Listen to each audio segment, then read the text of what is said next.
Assalamu alaikum wa rahmatullahi wa barakatuh. Alhamdulillah. In this video, we're going to be covering al-mad, the different types of mad in the Arabic language. This is part one. In part one, we're only going to be covering the mudud, the elongations that are the length of two haraka. And we cover what that means in terms of the length of two haraka in a video called What is a Haraka and Mudud, where I explain what's meant here when we say two haraka or four haraka or five haraka and so on and so forth. So in this video, we're going to be covering al-mad, the mudud, the elongations that are the length of two haraka. So al-mudud or al-mad, the elongations that happen in the Arabic language, or that happen in Tajweed, I should say, can be divided into two types according to their length. There's what will be elongated only two haraka, which are four different types that we're going to cover in this video. And then there's what will be elongated more than two haraka, which are six different types, and those are going to be covered in part two, inshallah. So let's go over the different types of elongation that will happen in Tajweed that are only two haraka. What will be elongated only two haraka is as follows. Mad al-tabi'i, mad al-badal, mad al-iwad, and mad al-silat al-sughra. Mad al-tabi'i is what's called the natural mad. بحجارة. Mad al-badal is what's called the substitute mad. رأى. Mad al-iwad is the compensation mad. سبح. And mad al-silat al-sughra is, for example, innahu.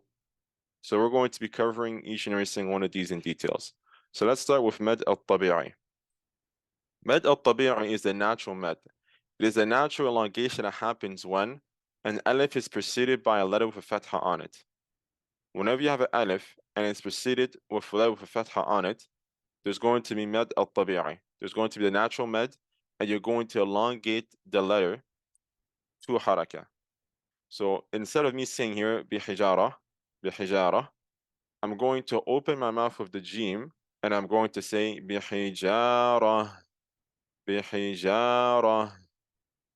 So I'm elongating the jim to haraka. Another time when it's going to happen is when you have a waw with a sukoon, when you have waw with sakina, a waw with a sukoon, which is preceded with a letter with a dhamma on it. When this happens, you're also going to mad al-tabi'i, but now the vowel is going to be the u vowel. So here you're going to say ma'kul, ma'kul. So this is mad al-tabi'i. But here it's a waw with a sukoon on it, preceded with a letter with a dhamma on it. So you're doing mad al-tabi'i, but here it's with the u vowel. Same principle with the ya if it has a sukoon on it, the ya sakina. If it's preceded with a letter with a kasra on it, then it's going to be mad tabi'i, and you're going to elongate it to a haraka. So instead of saying taramihim, I'm going to say taramihim. So again, I'm elongating the mi here to a haraka. Why? Because it's followed by ya with sukoon on it, and it's preceded, and that ya with sukoon is preceded with a kasra. So this is doing mad al-tabi'i, the natural mad. So this is what al-mad al-tabi'i is. It's very simple. You have an alif or a waw of sukoon on it or a ya of sukoon on it, and it's preceded by its corresponding letter. And it's preceded with its corresponding haraka, which is a fatha for alif, bihijara, a dhamma for waw, ma'kul, and a kasra for a ya, tarmihim. That is mad al-tabi'i. So now all these letters here are called huruf al-mad, right? Because we covered before that huruf al-mad in a previous video is an alif if it's preceded with a letter with a fatha on it, or a waw sakina if it's preceded with a letter with a dhamma on it, or a ya sakina preceded with a letter with a kasra on it. When this happens, these three letters are going to be called huruf al-mad, the letters of elongation. Why? Because when this happens, you're always going to elongate the letter, as we're going to see. So all these three here are called huruf al-mad. So as we're going to be covering in the video, as we're going to be progressing in the video, when I say harf mad, what I mean is these three here. The alif, if it's preceded with a letter of a fatha on it, or the waw, if it's preceded with a letter of a fatha on it, and the waw that has sukoon, or the ya as-sakina that has sukoon if it's preceded by a letter of a kasra on it. All these three here are called harf mad. So moving on to the second type of mad, we have mad al-badal. Mad al-badal, which is the replacement mad. Now, mad al-badal is pretty much the same exact thing as mad tabi'i. Mad al-badal is pretty much the same exact thing as mad tabi'i, just that the letter that's coming before the alif, or the letter that's coming before the waw, or the letter that's coming before the ya is going to be a hamza specifically. If it's a hamza specifically, then it's not going to be called mad al-tabi'i, but it's going to be called mad al-badal. So inshallah, the examples will make this clear. So the mad al-badal is going to happen if these three conditions, quote unquote, are met. The first thing that you have a harf mad. What's a harf mad? What we just covered here. The second thing is that this harf mad is preceded by a hamza.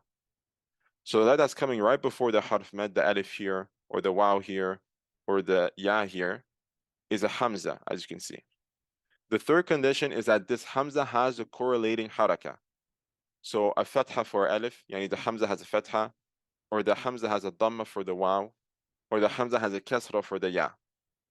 So like I said, same exact principle as med al-tabi'i, just that here, the letter that's coming before the harf med is going to be a hamza specifically, and that hamza has the corresponding haraka. Whenever that happens, you're going to have med al-badal. It's the same exact principle as what we just covered. So here I would say ra'a utu imana. So as you can see here, in all three scenarios, I'm elongating the med to haraka. Moving forward, we have med al-iwad. Med al-iwad is the replacement med. And it is that you replace the tanween fatha at the end of a word with an alif med when stopping on it. That's what med al-iwad is that you replace the tanween fatha at the end of a word with an alif med when you're stopping on that word. So for example, rahiman becomes rahima. Why? Because rahiman is ending with tanween fatha, right? But because I'm stopping on it, I'm going to replace that tanween fatha with what? With an alif med. And I'm going to say rahima. So same thing here. Tabadina, tawina, ghafura. So in all scenarios, I'm not pronouncing the tanween fatha. Rather, because I'm stopping on the word, I'm replacing it with an alif med. That is what med al-iwad is, and it's also going to be to haraka. Moving on to the final type of med for this category, for this first section.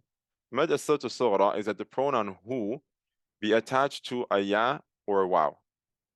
So this letter here, the ha, in the Arabic language, it can sometimes come to mean he. It can sometimes come to mean he. Okay? So when the pronoun hu, yani the pronoun hu, which means he, is attached to a small ya or a small waw, you're going to have med as-silatu sughra. So for example, innahu. So inna means verily, hu means he or him.